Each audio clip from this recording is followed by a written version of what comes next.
여러분, 고등학교 3학년 아들이 엄마와 함께 욕조에 몸을 담급니다. 상상이 되시나요? 우리나라 같으면 절대 있을 수 없는 일이죠. 그런데 일본에서는 지금도 벌어지고 있습니다. 이게 바로 일본의 가족 간 혼욕 문화입니다. 충격적이지만 이건 일본에서 전통이라고 부르는 문화입니다. 오늘 영상은 정말 충격적인 내용이 많이 담겨 있습니다. 끝까지 보시면 일본을 보는 시각이 완전히 달라지실 겁니다. 시청하시기 전에 구독과 좋아요 버튼 꾹 눌러주시면 더 좋은 콘텐츠 만드는데 큰 힘이 됩니다. 그럼 시작하겠습니다. 2024년 3월에 발표한 일본 후생 노동성 자료에 의하면 초등학교 4학년 이상 자녀와 부모가 함께 목욕하는 가정이 전체의 32%나 된다는 합니다. 중학생 자녀와 함께 목욕하는 경우도 18%나 되고요. 더 충격적인 건 아직도 약 17만 명의 고등학생이 부모와 목욕을 하고 있다는 겁니다. 이게 2025년 현재 일본의 실태입니다. 2024년 4월 일본 최대 육아 커뮤니티 맘스타에 올라온 글 하나를 소개하겠습니다. 중학교 3학년 딸을 둔 엄마가 올린 글인데 남편이 아직도 딸과 함께 목욕하는 게 걱정된다는 내용이었습니다. 딸도 아빠도 자연스럽게 생각하는데 본인만 이상하게 느껴진다고 하더라고요. 이 글에 달린 댓글이 500개가 넘었는데 크게 두 진영으로 나뉘었습니다. 가족이니까 괜찮다는 쪽이 60%, 중학생이면 이제 그만해야 한다는 쪽이 40%였습니다. 일본인들은 왜 이렇게 생각할까요? 2024년 도쿄대학 사회학과에서 발표한 최신 논문을 보면 40대 이상 일본인의 38%가 가족 간 혼욕은 문제없다고 답했습니다. 이유를 물어보니 가장 많이 나온 답변이 일본 전통 문화니까 라는 겁니다. 두 번째가 가족끼리 성적으로 볼 리 없으니까였고요. 세 번째가 스킨십이 중요하니까 였습니다. 이게 일본인들의 생각입니다. 일본 가족심리학회 이사인 요시다 카오리 박사는 2024년 인터뷰에서 이렇게 말했습니다. 일본에서 목욕은 단순히 몸을 씻는 행위가 아니라 가족 간 유대감을 형성하는 중요한 시간입니다. 서양의 허그 문화처럼 일본에는 목욕 문화가 있는 것이죠. 하지만 이게 정말 건전한 문화일까요? 전문가들은 다르게 봅니다. 2023년 일본 아동심리학회에서 발표한 연구 논문을 보면 사춘기 자녀와 이성 부모의 혼욕이 자녀의 성 정체성 형성에 부정적 영향을 미칠 수 있다고 경고합니다. 특히 중학생 이후부터는 신체적 변화가 급격하게 일어나는 시기인데 이때 이성 부모와의 과도한 신체 노출은 자녀에게 혼란을 줄 수 있다는 겁니다. 실제로 연구팀이 조사한 결과 고등학생 때까지 이성 부모와 혼욕한 경험이 있는 청소년 중 32%가 이성 관계에서 적절한 거리 설정에 어려움을 겪는다고 답했습니다. 더 심각한 문제는 이런 문화가 범죄로 이어질 수 있다는 겁니다. 2023년 요미우리 신문 보도에 따르면 가족 혼욕 문화를 악용한 성범죄가 매년 증가하고 있다고 합니다. 특히 재혼 가정에서 의붓 아버지와 딸, 의붓 어머니와 아들 사이의 범죄가 많다고 하죠. 2024년 일본 경찰청 통계를 보면 가정 내 성범죄 중 목욕 중 발생한 사건이 연간 487건입니다. 이것도 신고된 것만 이 정도고 실제로는 훨씬 많을 것으로 추정됩니다. 2024년 3월에는 충격적인 판례가 나왔습니다.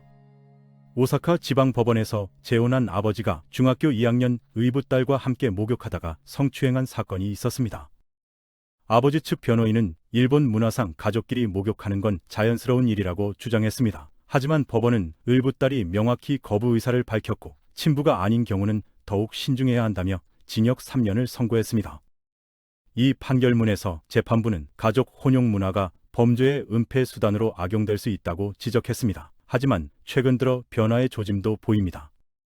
2024년 일본 교육위원회에서 실시한 설문조사를 보면 10대 청소년의 67%가 이성 부모와의 목욕을 불편하게 느낀다고 답했습니다. 5년 전인 2019년 조사에서는 52%였던 것과 비교하면 크게 늘어난 수치죠. SNS와 유튜브를 통해 해외 문화를 접하면서 일본 젊은 세대도 변화하고 있는 겁니다. 특히 K-POP과 한국 드라마의 영향이 크다고 전문가들은 분석합니다. 실제로 일본 10대들 사이에서는 이제 이성 부모와 목욕하는 걸 창피하게 여기는 분위기가 형성되고 있습니다. 2024년 일본 10대 전용 SNS 틴즈 채널의 설문조사를 보면 중학생 이후 이성 부모와 목욕했다고 친구들에게 말하면 놀림받을 것 같다는 답변이 73%나 나왔습니다. 세대가 바뀌면서 인식도 조금씩 바뀌고 있는 겁니다. 그렇다면 왜 일본에서는 이런 문화가 생겼을까요? 역사를 거슬러 올라가면 에도 시대까지 갑니다. 당시 일본에서는 목욕탕 자체가 귀했고 집에 욕조가 있는 집도 드물었습니다. 그래서 가족이 함께 목욕하는 게 자연스러웠던 거죠. 또 일본은 섬나라라 물 자원이 귀했기 때문에 물을 아끼려고 가족이 같은 물에 차례로 들어갔습니다. 이게 전통으로 자리 잡은 겁니다. 하지만 2024년 현재는 상황이 완전히 다릅니다. 각자 방도 있고 샤워 시설도 있는데 굳이 함께 목욕할 이유가 없는 거죠.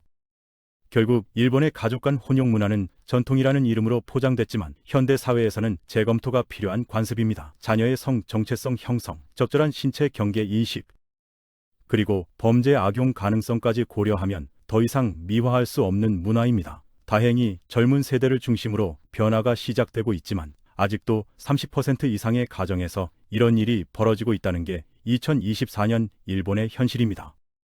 자, 이번에는 더 충격적인 이야기를 해드리겠습니다. 일본에서는 50대 아저씨가 고등학생 여자아이와 데이트를 합니다. 카페에서 차 마시고 밥 먹고 쇼핑도 같이 하죠. 그리고 남자는 여자에게 돈을 줍니다. 이게 뭐냐고요? 일본에서는 이걸 원조 교제 또는 파파카츠라고 부릅니다. 우리식으로 말하면 성매매인데 일본에서는 데이트라고 주장합니다. 그리고 이게 불법이 아닙니다. 법의 허점을 이용해서 버젓이 벌어지고 있는 일입니다. 원조 교제가 뭔지부터 설명드리겠습니다. 1990년대 일본에서 시작된 문화인데 여고생들이 용돈을 벌기 위해 나이 든 남성과 만나는 겁니다. 처음에는 정말 밥 먹고 얘기하는 정도였다고 합니다. 그런데 점점 변질돼서 지금은 사실상 성매매가 됐습니다. 2024년 일본 후생 노동성 조사를 보면 원조 교제 경험이 있는 18세 미만 여성이 추정 12만 명이 넘습니다. 이건 적발된 숫자만이고 실제로는 훨씬 많을 거라고 전문가들은 말합니다. 더 충격적인 건 이게 완전히 불법이 아니라는 겁니다. 정확히 말하면 애매한 회색 지대입니다. 일본 아동 매춘 금지법이 있기는 한데 실제 성관계가 일어나지 않으면 처벌이 안 됩니다. 그냥 만나서 밥 먹고 얘기만 했다고 하면 법적으로 문제가 없다는 겁니다. 이 허점을 이용해서 원조 교제가 계속 이어지고 있는 거죠. 2023년 일본 경찰청 자료를 보면 아동 매춘으로 검거된 건수가 연간 987건입니다. 그런데 실제로는 수만 건이 일어나고 있다고 추정됩니다. 최근에는 원조 교제가 파파카츠로 이름을 바꿨습니다.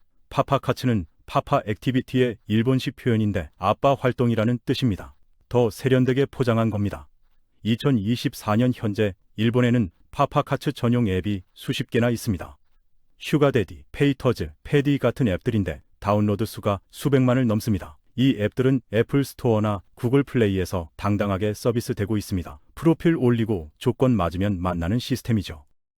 제가 직접 일본 파파카츠 앱을 조사해봤습니다. 여성 회원 프로필을 보니까 나이가 18세부터 시작합니다.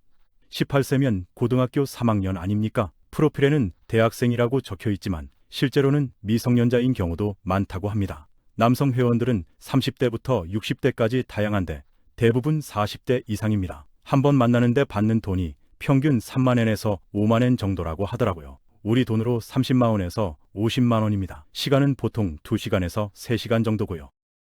2024년 3월 일본 주간지 슈칸분순에서 파파카츠 실태 취재 기사가 나왔습니다. 기자가 직접 파파카츠 앱에 가입해서 여대생을 만났는데 실제로는 고등학교 2학년이었다고 합니다. 만나자마자 식사는 1만엔, 카페는 5천엔, 그 이상은 협상이라고 가격표를 제시했다고 하죠. 마치 메뉴판을 보는 것 같았다고 기자는 표현했습니다. 심지어 그 여학생은 이게 처음이 아니라 이미 20명 넘는 남자를 만났다고 태연하게 말했다고 합니다.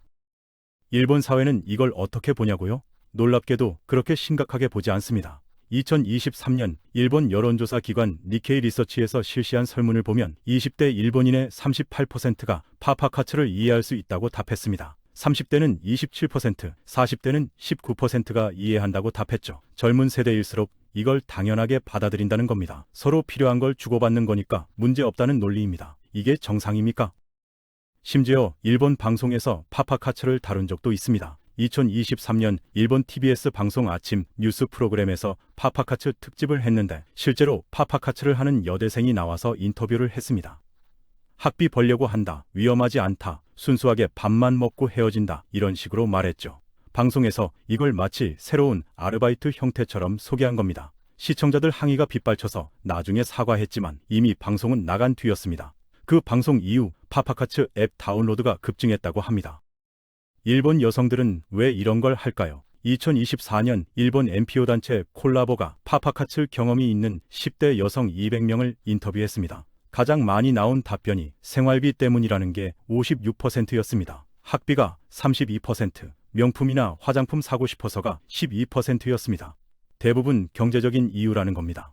일본은 대학 등록금이 비싸고 장학금도 적어서 학생들이 아르바이트를 많이 합니다. 그런데 일반 아르바이트는 시급이 1000엔에서 1200엔 정도밖에 안 됩니다. 우리 돈으로 10,000원 정도죠. 편의점에서 5시간 일해서 5만 원 버는 것보다 한 번 만나서 30만 원 받는 게 훨씬 효율적이라고 생각하는 겁니다. 그런데 이게 정말 안전할까요? 전혀 그렇지 않습니다.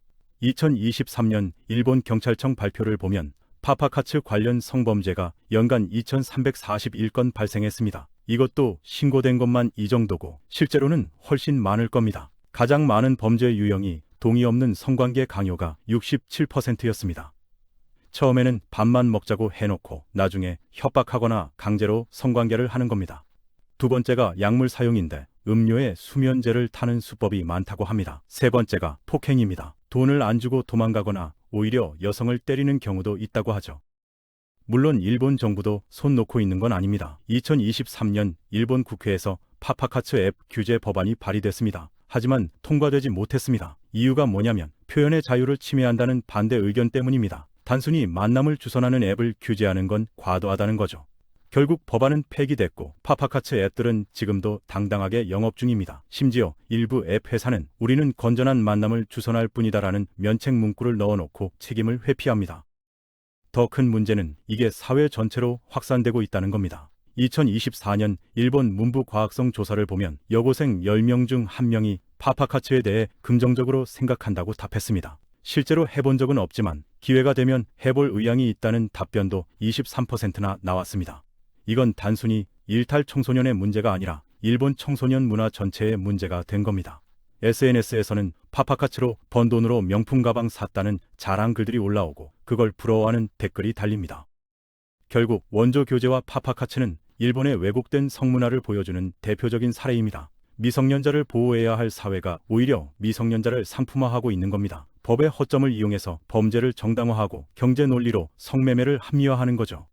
그리고 이 모든 게 앱이라는 기술을 통해 더 쉽게 더 광범위하게 퍼지고 있습니다. 2024년 현재도 지금 이 순간에도 일본 어딘가에서는 10대 소녀가 50대 남성과 호텔 로비에서 만나고 있을 겁니다. 이것이 일본의 민낯입니다. 자, 이번에는 일본 전철 이야기를 해보겠습니다. 여러분, 일본 여행 가시면 지하철 많이 타시죠? 그런데 일본 지하철에는 우리나라에는 없는 특별한 칸이 있습니다. 바로 여성 전용 칸입니다. 아침 출근 시간에 여성들만 탈 수 있는 칸이 따로 있다는 건데 왜 이런 게 생겼을까요? 이유를 들으면 깜짝 놀라실 겁니다. 바로 전철 성추행 때문입니다. 일본에서는 이걸 치칸이라고 부르는데 얼마나 심각하냐면 아예 여성 많은 칸을 만들어야 할 정도입니다. 2024년 일본 국토교통성 조사를 보면 수도권 전철을 이용하는 20대에서 40대 여성의 64%가 성추행 피해 경험이 있다고 답했습니다. 10명 중 6명이 넘는다는 얘기죠. 그런데 더 충격적인 건 이 중에서 경찰에 신고한 비율은 고작 4.2%밖에 안 됩니다. 왜 신고를 안 할까요? 도대체 무슨 이유로 피해자가 신고를 못하는 걸까요?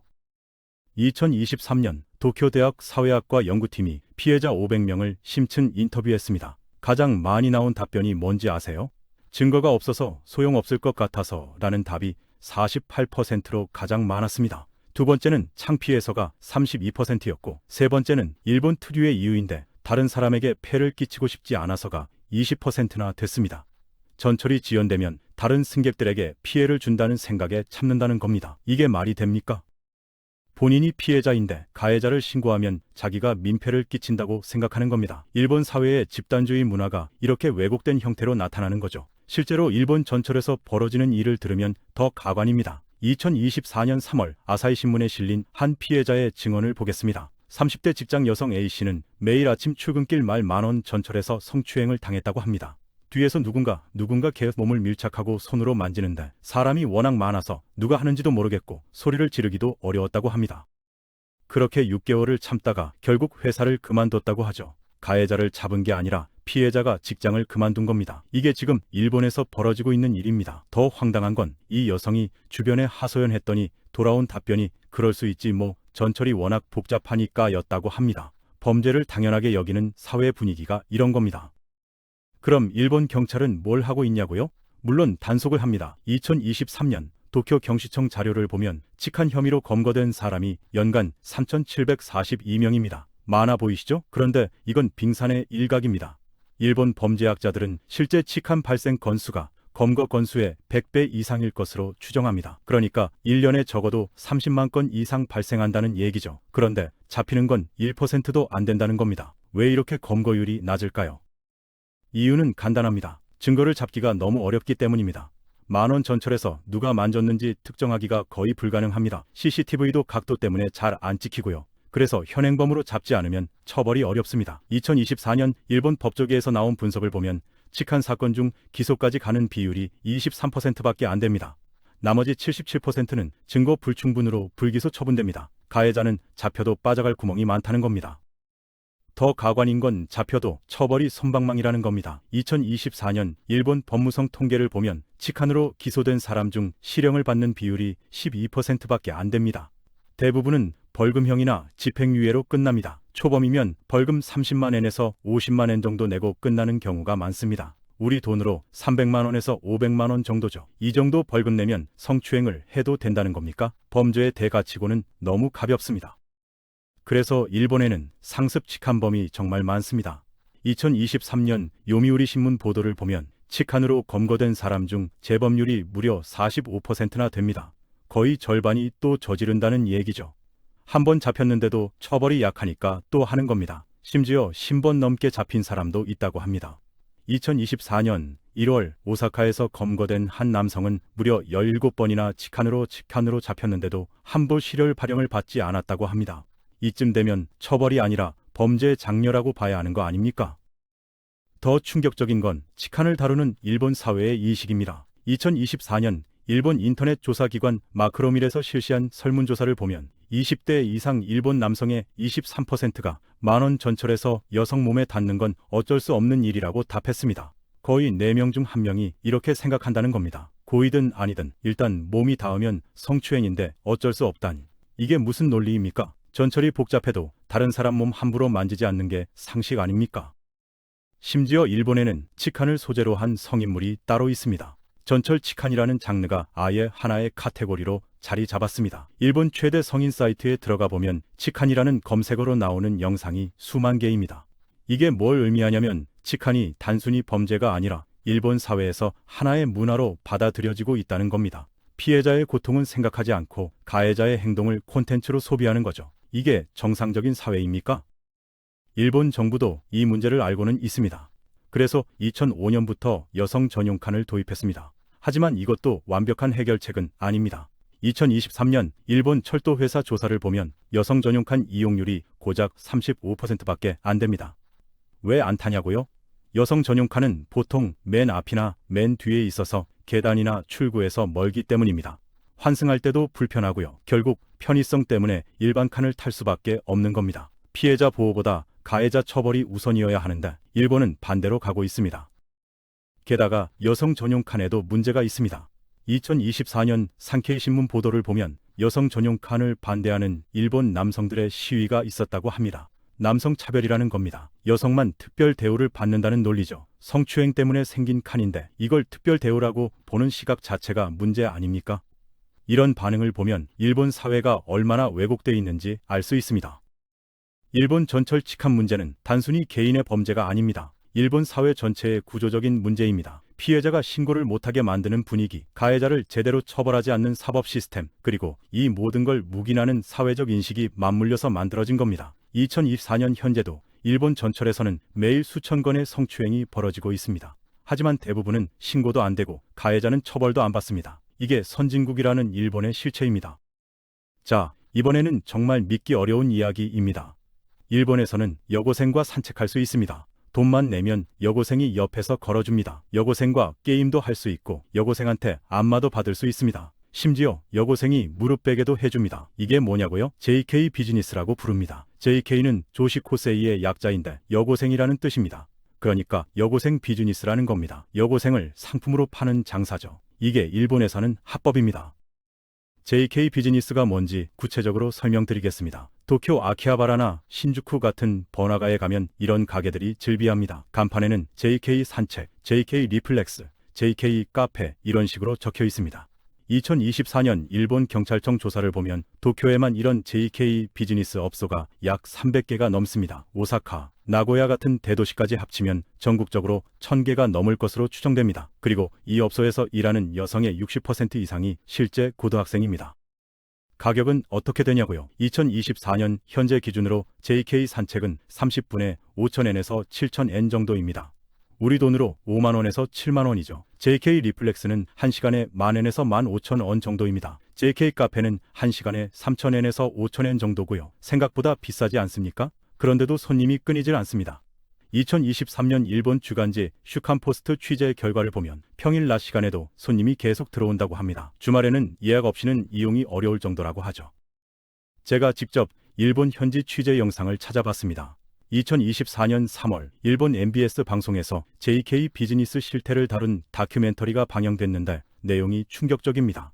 기자가 실제로 JK 산책업소에 들어가 봤는데 좁은 사무실 같은 곳에 여고생들이 대기하고 있더랍니다. 교복을 입은 여학생들이 손님을 기다리는 겁니다. 기자가 선택하니까 한 여학생이 나와서 같이 거리를 걸었다고 합니다. 30분 동안 아무 얘기나 하면서 걷는데 남자들이 계속 쳐다본다고 하더라고요. 그 시선이 정상적이지 않았다고 기자는 표현했습니다. 더 충격적인 건 JK 리플렉스입니다. 리플렉스는 발 마사지를 뜻하는데 실제로는 그 이상입니다. 2023년 일본 경찰청 단속 사례를 보면 JK 리플렉스 업소 중 상당수가 불법 성매매를 하고 있는 것으로 드러났습니다. 겉으로는 마사지라고 하지만 밀실에서 성적 서비스를 제공하는 겁니다. 2024년 적발된 한 업소의 경우 17세 여고생이 50대 남성에게 성매매를 했다는 게 밝혀졌습니다. 업주는 그냥 마사지만 시켰다고 발표했지만 증거가 나와서 쿡됐죠. 그럼 이게 왜 합법이냐고요? 법의 허점 때문입니다. 일본 통속영업법상 18세 미만은 성인 업소에서 일할 수 없습니다. 하지만 JK 비즈니스는 성인 업소로 분류되지 않습니다. 단순히 산책하거나 게임하는 건 성적 서비스가 아니라는 논리죠. 그래서 18세, 17세, 심지어 16세도 일할 수 있습니다.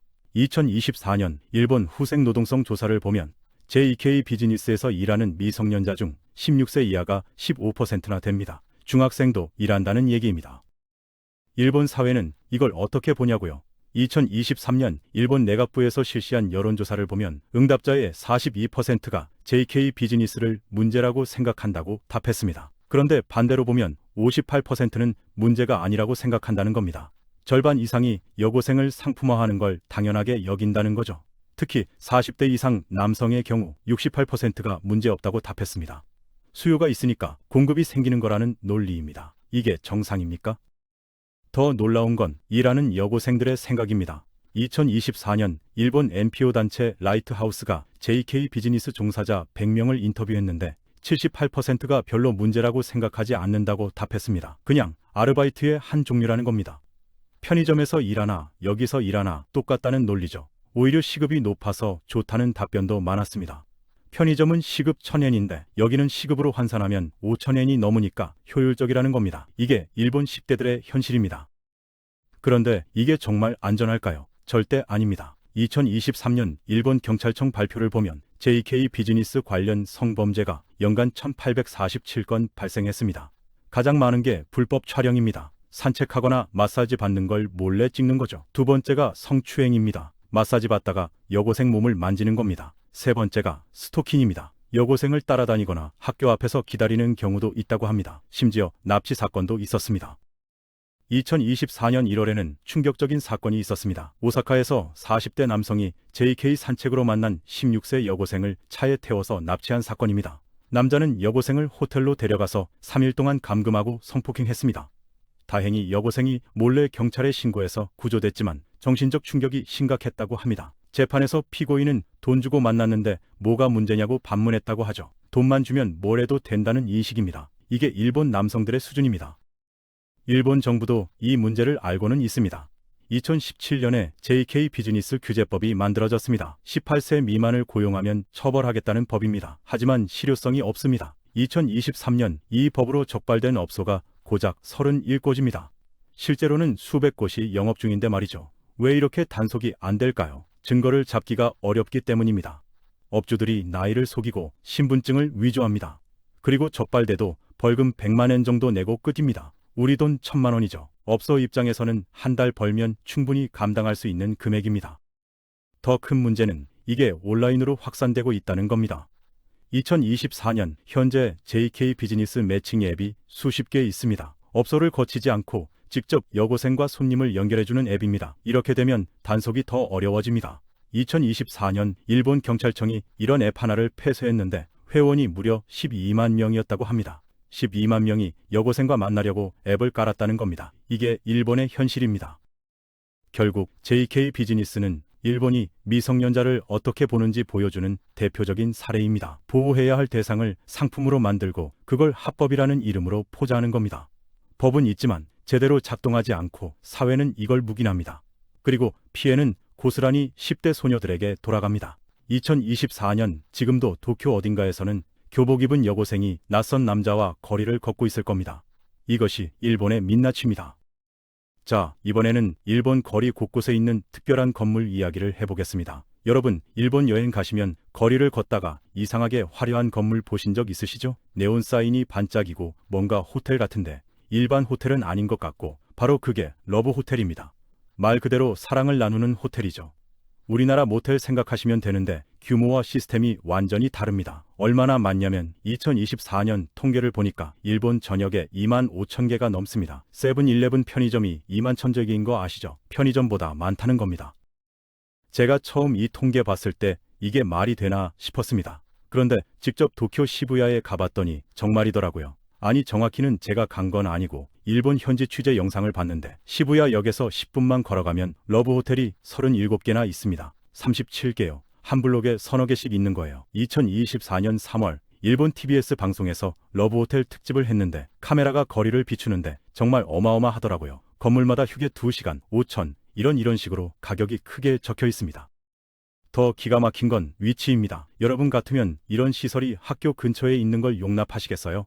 그런데 일본은 그냥 있습니다. 2023년 일본 문부과학성 조사 결과를 보니까 초등학교 주변 500m 안에 러브 호텔이 있는 경우가 42%나 됩니다. 거의 절반이죠. 중학교나 고등학교는 더 심합니다. 63%가 학교 근처에 러브 호텔이 있다고 합니다. 아침에 아이들이 등교할 때 러브 호텔 앞을 지나가는 게 일상이라는 겁니다. 우리나라 같으면 주민들이 들고 일어났겠죠. 이게 끝이 아닙니다. 아파트 단지 바로 옆에도 있고 심지어 주택가 골목에도 있습니다. 2024년 4월 아사히 신문에 실린 기사를 보면 한 주부가 하소연하는 내용이 나옵니다. 우리 집 바로 옆 건물이 러브 호텔로 바뀌었는데 밤낮으로 사람들이 드나든다는 겁니다. 아이들이 뭐 하는 곳이냐고 물어봐서 대답하기 난처했다고 하죠. 구청에 민원을 넣었지만 합법적인 숙박업소라서 어쩔 수 없다는 답변만 들었다고 합니다. 이게 일본의 현실입니다.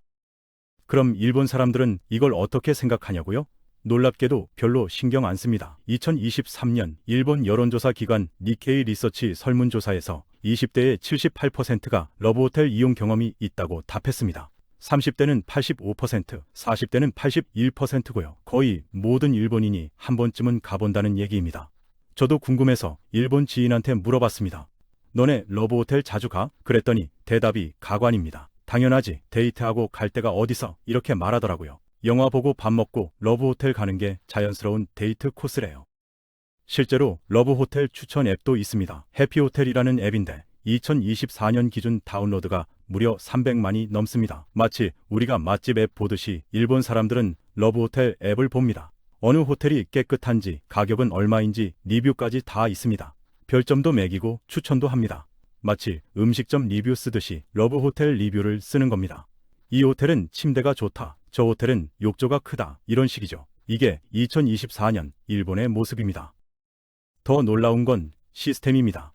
러브호텔은 직원 얼굴 볼 일이 없습니다. 입구 들어가면 터치스크린이 있고 거기서 방 고르고 카드 긁으면 끝입니다. 방 번호 나오면 그냥 가면 돼요.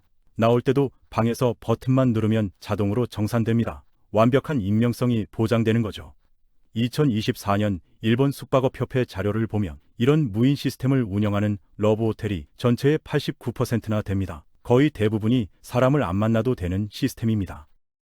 방 내부는 더 가관입니다. 2024년 일본 주간지 슈칸분슨에서 러브호텔 특집 기사를 냈는데 사진을 보면 깜짝 놀랍니다. 천장에 거울이 달려있고 침대 옆에는 각종 기구들이 진열돼 있습니다. 심지어 코스프레 의상을 대여해주는 곳도 있고 특수 조명이나 음향 시설을 갖춘 곳도 있죠. 한 호텔은 회전 침대가 있다고 광고합니다. 또 다른 호텔은 노래방 기계가 있다고 자랑합니다. 이게 정상적인 숙박 시설입니까? 이건 완전히 성인 놀이방 수준입니다. 가격은 어떻게 되냐고요? 2024년 현재 기준으로 휴게는 2시간에 평균 5,000엔에서 7,000엔 정도입니다. 우리 돈으로 5만 원에서 7만 원이죠. 숙박은 10,000엔에서 15,000엔 정도입니다. 생각보다 비싸지 않습니까? 그런데 일반 호텔보다는 저렴합니다. 도쿄 시내 호텔이 1박에 2만엔은 기본이거든요. 그래서 관광객들도 러브호텔을 이용하는 경우가 있다고 합니다. 싸니까요. 하지만 대부분은 본래 용도로 사용합니다. 더 충격적인 건 10대 이용률입니다. 2024년 일본 청소년 보호위원회 조사를 보면 18세에서 19세 응답자의 43%가 러브호텔을 이용해봤다고 답했습니다. 미성년자는 법적으로 출입이 금지돼 있는데도 말이죠. 실제로는 신분증 확인이 제대로 안 되는 경우가 많아서 고등학생들도 쉽게 들어갈 수 있다고 합니다. 2024년 3월 요미우리 신문 보도를 보면 도쿄 경찰이 러브호텔 단속을 했는데 미성년자 커플이 무려 23쌍이나 적발됐다고 합니다. 이것도 단속한 것만 이 정도니까 실제로는 훨씬 많을 겁니다. 그런데 이런 러브호텔 문화가 범죄의 온상이 되기도 합니다. 2023년 일본 경찰청 발표를 보면 러브호텔에서 발생한 성범죄가 연간 2,847건입니다. 불법 촬영이 1,523건으로 가장 많고 성폭행이 891건, 약물 사용이 433건입니다. 익명성이 보장되다 보니 범죄자들이 악용하는 거죠. 특히 외국인 관광객을 노린 범죄가 늘고 있다고 합니다. 2024년 주일 한국 대사관에서 발표한 자료를 보면 일본 여행 중 러브호텔 관련 피해 신고가 전년 대비 34% 증가했다고 합니다. 친절하게 호텔을 추천해준다며 러브호텔로 데려가거나 음료에 약물을 타는 수법이 많다고 하죠. 2024년 2월에는 충격적인 사건이 있었습니다. 오사카에서 한국인 여성 관광객이 일본인 남성에게 러브호텔로 유인돼서 성폭행당한 사건입니다. 남자는 좋은 숙소를 소개해주겠다며 여성을 러브호텔로 데려갔고 방에 들어가자마자 문을 잠그고 범행을 저질렀습니다. 여성이 신고해서 남자는 체포됐지만 이미 피해는 발생한 뒤였습니다. 무인 시스템이라 CCTV도 제대로 없어서 증거 확보도 어려웠다고 합니다. 일본 정부도 이 문제를 알고는 있지만 제대로 된 대책이 없습니다. 러브호텔 업계가 워낙 크고 세금도 많이 내다 보니 함부로 규제하기 어렵다는 게 일본 언론의 분석입니다. 2024년 현재 러브호텔 산업 규모는 연간 4조 엔으로 추정됩니다. 우리 돈으로 약 40조 원이죠. 이 정도 규모면 정부도 함부로 건드리기 어렵습니다. 오히려 관광 자원으로 활용하자는 의견까지 나옵니다. 외국인 관광객들이 일본 특유의 러브호텔 문화를 체험하러 온다는 겁니다. 이게 말이 됩니까? 결국 일본에서 러브호텔은 성문화의 한 부분으로 완전히 자리 잡았습니다. 부끄러워할 것도 숨길 것도 없다는 인식이 퍼져 있는 거죠. 편의점 가듯이 러브호텔 가는 게 일상이 된 겁니다. 하지만 이런 문화가 청소년들에게 미치는 영향과 범죄 악용 가능성을 생각하면 결코 가볍게 볼 문제가 아닙니다. 2024년 지금도 일본 어딘가에서는 러브호텔 네온 사인이 반짝이고 있을 겁니다. 이것이 일본의 현실입니다. 자, 마지막으로 가장 충격적인 이야기를 해드리겠습니다. 일본에서는 포르노 배우가 TV 예능 프로그램에 출연합니다. 그냥 출연만 하는 게 아니라 인기 연예인처럼 대접받습니다. 토크쇼에도 나오고 광고도 찍습니다. 심지어 은퇴 후에는 정식 탤런트로 활동합니다. 이게 뭐냐고요? 일본의 AV 산업입니다. AV는 어덜트 비디오의 약자인데 그냥 포르노를 말합니다. 그런데 일본에서는 이게 부끄러운 직업이 아닙니다. 오히려 하나의 연예 활동으로 인정받는 겁니다. 얼마나 대단한지 숫자로 보여드리겠습니다. 2024년 일본 영상윤리기구 자료를 보면 일본에서 1년에 제작되는 AV가 약 4만 편입니다. 하루에 100편이 넘게 만들어진다는 얘기죠. 시장 규모는 어떻게 되냐고요? 2023년 일본 경제산업성 추정치를 보면 연간 약 5천억 엔입니다. 우리 돈으로 5조 원이 넘습니다. 일본 영화 산업 전체 규모가 2,400억 엔인 걸 생각하면 포르노 산업이 영화 산업의 2배가 넘는다는 겁니다. 이게 일본의 현실입니다. 그럼 AV 배우는 얼마나 될까요? 2024년 현재 일본에 등록된 AV 배우가 약 15,000명입니다.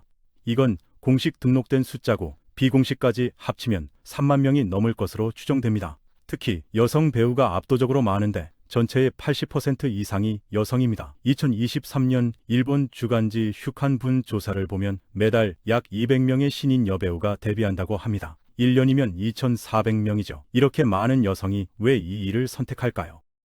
2024년 일본 NPO 단체 라이트하우스가 AV 배우 100명을 인터뷰했습니다. 가장 많이 나온 답변이 돈 때문이라는 게 67%였습니다. AV 배우의 수입이 얼마나 되냐면 신인 배우도 한 작품당 평균 50만 엔에서 100만 엔을 받는다고 합니다. 우리 돈으로 500만 원에서 1000만 원이죠. 인기 배우는 한 작품에 500만 엔 이상 받는 경우도 있습니다. 한 달에 두세 편만 찍어도 일반 직장인 연봉을 훌쩍 넘는 겁니다. 젊은 여성들이 쉽게 큰 돈을 벌 수 있는 방법이라고 생각하는 거죠.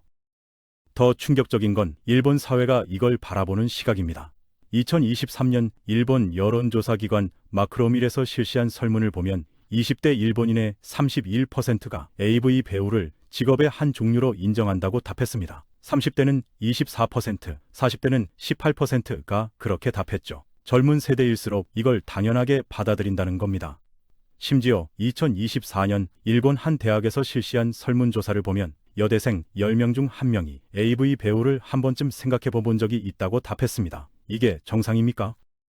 실제로 일본 방송에는 AV 배우 출신 연예인들이 정말 많습니다. 2024년 현재 활동 중인 대표적인 사람들을 보면 쇼다 유키, 아오이 소라, 오구라 유나 같은 사람들이 있습니다. 이들은 AV 배우로 유명해진 후 예능 프로그램에 고정 출연하거나 CF 모델로 활동합니다. 2024년 3월 일본 후지TV 인기 예능 프로그램에 AV 배우 출신 탤런트가 나와서 과거 이야기를 당당하게 했습니다. 어떤 작품을 찍었는지, 어떤 장면이 힘들었는지 농담처럼 얘기하더라고요. 우리나라 같으면 상상도 못할 일입니다. 심지어 일본에는 AV 배우 전문 매니지먼트 회사들이 있습니다. 2024년 일본 업계 자료를 보면 대형 매니지먼트 3사가 전체 시장의 60%를 차지합니다. 이 회사들은 일반 연예 기획사처럼 운영됩니다. 신인을 발굴하고 트레이닝하고 작품을 연결해 줍니다. 심지어 팬미팅도 열고 굿즈도 판매합니다. 2024년 2월 도쿄에서 열린 한 AV 배우 팬미팅에는 무려 3,000명이 넘는 팬이 몰렸다고 합니다. 입장료가 5,000엔인데도 매진됐다고 하죠. 그런데 이 화려해 보이는 이면에는 어두운 그림자가 있습니다. 2023년 일본 경찰청 발표를 보면 AV 산업 관련 범죄가 연간 1,247건 발생했습니다. 가장 많은 게 계약 사기입니다. 처음에는 수영복 화보만 찍는다고 속여서 계약하고 나중에 AV를 찍게 하는 수법입니다. 2024년 4월 요미우리 신문 보도를 보면 한 제작사가 이런 식으로 200명이 넘는 여성을 속였다가 적발됐습니다. 피해자들은 대부분 10대 후반에서 20대 초반이었다고 합니다. 두 번째로 많은 범죄가 강제 촬영입니다. 계약서에 없는 장면을 찍거나 촬영 중단을 요청해도 계속 찍는 겁니다. 2023년 일본 NPO 단체 휴먼 라이츠 나우가 전직 AV 배우 50명을 인터뷰했는데 78%가 원하지 않는 장면을 찍은 경험이 있다고 답했습니다. 촬영장에서 거부하면 위약금을 물어야 한다고 협박받았다는 증언도 많았습니다. 한 피해자는 위약금이 1억이라는 말을 들었다고 합니다. 20대 초반 여성이 감당할 수 있는 금액이 아니죠. 더 심각한 건 은퇴 후의 삶입니다. 2024년 일본 사회학자 나카무라 교수가 발표한 연구 논문을 보면 AV 배우 출신 여성의 62%가 은퇴 후 정상적인 사회생활에 어려움을 겪는다고 합니다. 일반 회사 취직이 어렵고 결혼도 쉽지 않다고 하죠. 인터넷에 영상이 영구적으로 남아있기 때문입니다. 2024년 3월 아사히 신문에 실린 한 전직 AV 배우의 인터뷰를 보면 더 충격적입니다. 그녀는 5년간 AV 배우로 활동하고 은퇴했는데 지금까지 10년이 지났지만 아직도 과거 때문에 고통받는다고 합니다. 일본 정부도 최근 들어 문제의 심각성을 인식하기 시작했습니다. 2022년 일본 국회에서 AV 출연 피해 방지법이 통과됐습니다. 계약 후 1개월 이내에는 철회할 수 있고 촬영 후 4개월 이내에는 공개를 막을 수 있다는 법입니다. 하지만 실효성이 의문입니다. 2024년 이 법으로 구제받은 사례가 고작 47건밖에 안 됩니다. 법은 만들어졌지만 제대로 작동하지 않는 겁니다. 업계의 반발이 크고 피해자들도 법적 절차가 복잡해서 포기하는 경우가 많다고 합니다. 결국 일본의 AV 산업은 겉으로는 화려해 보이지만 속은 썩어 있습니다. 경제 논리로 포장하고 연예 활동처럼 미화하지만 실제로는 수많은 여성을 착취하는 산업입니다. 한번 찍은 영상은 평생 인터넷에 남아서 그들의 삶을 괴롭힙니다. 하지만 일본 사회는 이걸 문제라고 생각하지 않습니다. 오히려 하나의 문화로 받아들이고 있죠. 2024년 지금도 도쿄 어딘가에서는 20대 여성이 AV 촬영장에 들어서고 있을 겁니다. 그녀 아마 자신의 선택이 평생 어떤 결과를 가져올지 모르고 있을 겁니다. 이것이 일본의 민낯입니다. 여러분, 지금까지 한국인들은 이해하기 어려운 일본의 충격적인 성문화에 대해 알아봤습니다. 가족 간 혼욕, 원조 교제와 파파카츠, 전철 성추행, JK 비즈니스, 러브호텔, 그리고 AV 산업까지 모두 2024년 현재 일본에서 실제로 벌어지고 있는 일들입니다. 이 모든 게 법의 허점과 사회적 묵인 속에서 계속되고 있습니다. 우리가 알고 있던 일본과는 전혀 다른 모습이죠. 오늘 영상이 도움이 되셨다면 구독과 좋아요 부탁드립니다. 다음에도 더 좋은 콘텐츠로 찾아뵙겠습니다. 지금까지 지식 안테나였습니다. 감사합니다.